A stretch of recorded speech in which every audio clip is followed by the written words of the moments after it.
It has been 2 years since I posted this DIY bathroom makeover video for under $300. I have gotten tons of questions, tons of comments. I still get comments to this day. So I figured I would make a video explaining and answering those questions for you. Stick around to the end of this video because I'm going to be answering your most asked questions and some of your comments. You are watching DIY by Niky Foster. Welcome or welcome back to my channel. My name is Niky Foster, and on this channel, I share budget-friendly and inspiring ideas. So before we get into today's video, make sure you subscribe to my channel, hit that notification bell, and like this video. So I got your questions on my phone, and all right, so I'm just gonna start going through and answering them. Just picked out the ones that were like asked repetitively over and over again. I did try to answer some of those questions in the comment section, but I'm not sure if you guys checked those. So I'm just gonna make a new video about it and try to answer the questions now. So first question. I love the tile idea in vinyl floors. Did you have regular tile floors with grout lines before putting the vinyl down? It's hard to tell from the vid. If so, just curious how it's held up. I've been wanting to find a simpler solution for my bathrooms without having to pull up the tile. Okay, so this is one of the questions I get quite often. I actually created another video explaining that as well. It was another bathroom makeover video where I showed details of the floor. This is either a vinyl or linoleum flooring. It looks like tile. It is not tile at all. It is one big giant sheet of whatever material it is. And you can grout, you can put vinyl peel and stick tiles just like I did right on top of it. It is not ceramic tiles. Now, I did create another video explaining in detail about DIY peel and stick tiles, and it goes through lots of different questions. So it does answer this question as well. But since we're here, I'll answer it again. You can use peel and stick right over top of ceramic tiles. You do not have to pick those up. Some of them you have to make sure you read the packaging because it does say specifically. I use luxury vinyl peel and stick flooring, so I hope that helps. Okay, second question. This is one I get all the time. I literally created a video explaining exactly how to do this because I was wondering the same exact thing when I was first doing my DIY bathroom journey. This was amazing. I would love to do this. Only thing I would like to have seen was how you cut the flooring around the base of the toilet. I literally got this question 1,000 times. I try to comment, like respond to the comments and link the video that I actually showed exactly how to do it in the comments to you guys, but I'm not sure if you always see them, and that's totally fine. But I basically use a piece of paper. I'm going to link that video in this eye up here, right there. I'll also put it in the description box and in the pinned comment so you guys can watch that because it does go through detail of other things to use and also exactly how I did it. Okay, I'm wondering how the floor tile is holding out after all this time. I've never heard of anyone caulking them, and I'm wondering if they've cracked in the seams or if there's any problems. Thanks. If it works, I want to do the same. Okay, so I gotta admit, when I first did this bathroom makeover, I actually used the wrong grout for the flooring. I used a ceramic tile caulk, and I just thought it would be easier to just put it in the tube and just like kind of go through the groove lines. It was the incorrect product that I used, but it still worked for me. It still is on these floors. It worked so well. There's no cracking. There's no peeling. I don't know if ceramic tile caulk is the right thing to use. It does work for my bathroom. It's still up there. I mean, my kids take tubs of water and throw them on the floor when they're in the tub. So, I mean, it is working for me. I do have to say that, but you are supposed to use vinyl tile grout. There is a specific product that is intended to be used with these peel and stick flooring. So I do want to mention that because I don't want to steer you guys in the wrong direction and use the wrong thing. I'm just saying, you know, just telling you the truth.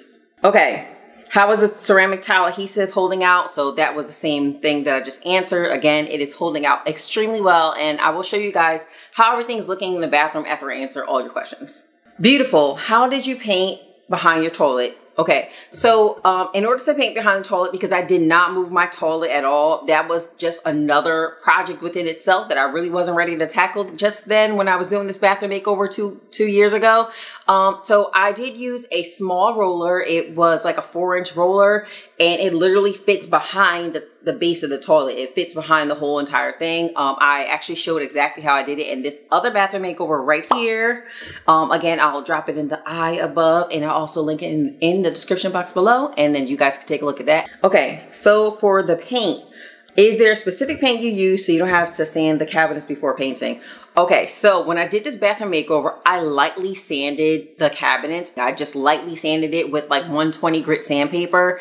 And to be honest with you, it really worked for me. I mean, I don't really have that many issues with it. And again, this is a kid's bathroom. So like usually you think like the kids would be destroying the bathroom, the paint would be peeling and chipping and all that. It hasn't done none of those things. The lightly sand method I recommend it because it did work for my bathroom, but I did thoroughly clean the cabinet doors before I painted it. So I think that really helped with like the adhesion of the paint onto the surfaces. So yeah. Yo, Editing Nikki here. Just realized I didn't answer your question about the paint that I use, but I ended up using Behr, the Marquee line by Behr at Home Depot. Okay, I love your video. How did you calculate the number of tiles you would need to fill the back wall? So I basically measured the wall, the length and the width. So Home Depot's website has a built-in calculator. So I entered in my length, which was about 9 feet high for my ceiling height and about 4 feet wide for the width. Then it just calculates it for me. It says that I would need 4 cases, but that did include an extra 10% for like breaks and cracks and stuff like on the tile, which I knew I wouldn't need anyway because I would be cutting some of the tile in half. So I unchecked this and then it let me know that I will only need 3 cases. Also, this is for 1 full wall, but if you had like another section that you wanted to add to another part of the room that you're working on, you can add it separately right here and it would calculate the full amount for you. I still think it looks really good. It really enhances builder grade bathroom. If I was redoing this bathroom again, I would totally do the same thing. Okay, where did you buy the subway tile? Great job on everything. I bought the subway tile from Home Depot, and again, I will link the items in the description box below. And you know, if you guys want to check it out at Home Depot, save the name of the product that I use. You can take it with you. Sometimes they are sold out, so you might not be able to find it. Love this bathroom makeover. What brand are your blue towels? They are a perfect match to the shower curtain. Thanks so much for advising. So everything from my bathroom, well, not everything. The towels and the hand towel and the shower curtain all came from Target. The shower curtain was originally available only on Target online, so you couldn't find it in the store, so you did have to buy it like online. But the towels were Opal House, which I freaking love Opal House. They were like a navy blue or royal blue towel from Opal House, and yeah, Target. I mean, Target is my jam. As always, Target comes through. Okay, so these are some of the comments that I got on the video. I love this, thank you. Just a little tip, when you show the faucet to the sink in silver, I felt that maybe if it's not too expensive, change it to match the handles for the cabinet in the gold.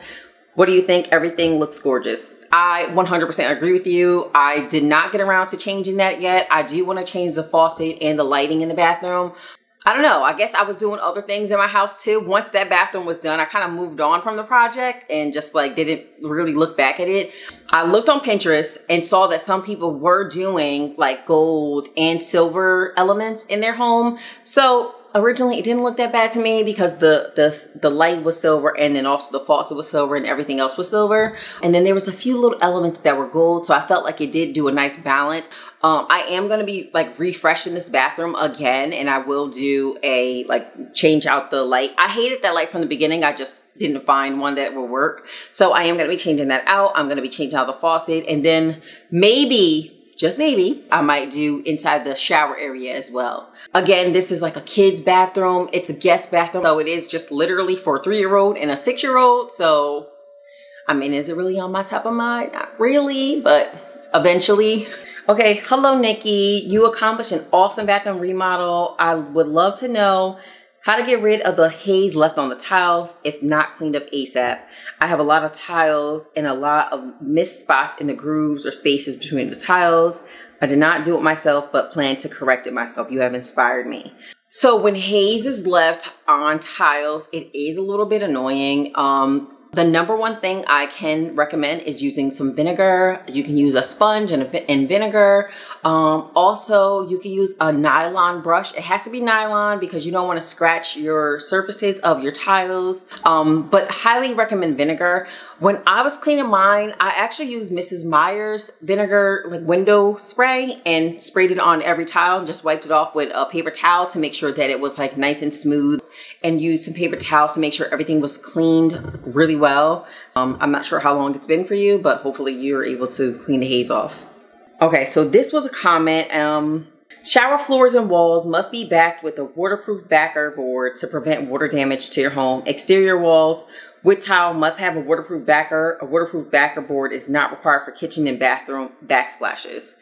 So this comment is correct. I use the tile on a wall that is nowhere near water in my bathroom. It does not get water at all. It is just a decorative wall from floor to ceiling.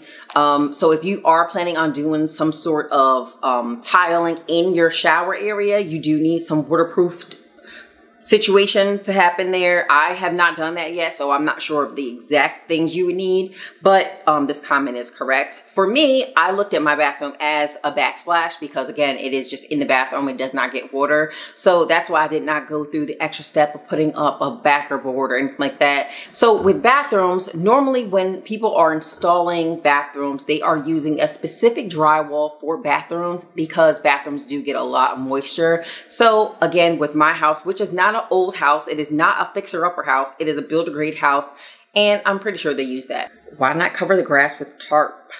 Beautiful turnout though.